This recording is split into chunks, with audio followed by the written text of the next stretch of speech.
சூரிய நமஸ்காரத்தின் 7ஆம் அணுவாக்கத்தின் 1, 2 மற்றும் 3ஆம் பகுதிகளை திரு மாதவ் அவர்கள் வேத பாராயணமாக கூற நாம் கேட்டு ரசிப்போம். ஓம் ஸ்ரீ குருப்யோ நமஹ. ஹரி ஓம். ஆரண்யகம். முதல் பிரஷ்னம், 7வது அணுவாக்கம்.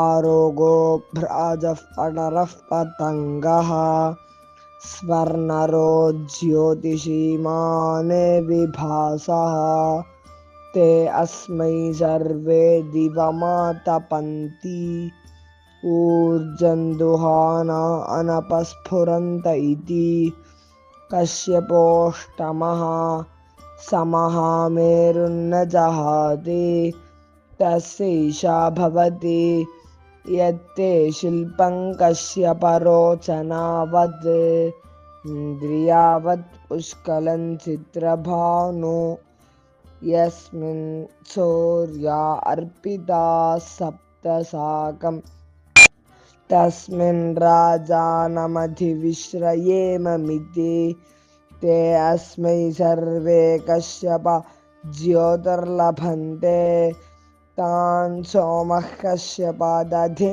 निर्धमति भ्रष्टा कर्मकृति वैवं प्राणो जीवानीन्द्रियजीवानि सप्तशीर्षण्याः प्राणाः सूर्या इत्याचार्याः अपश्यमहमेतान् सप्तसूर्यानिति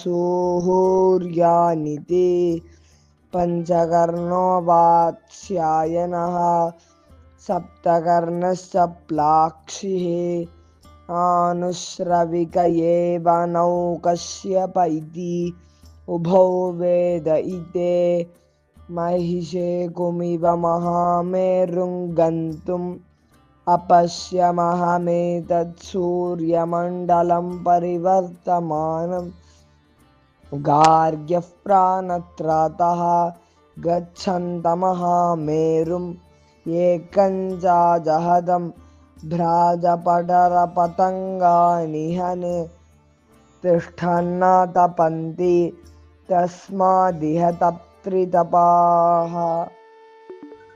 இன்றைய ஸ்ரீ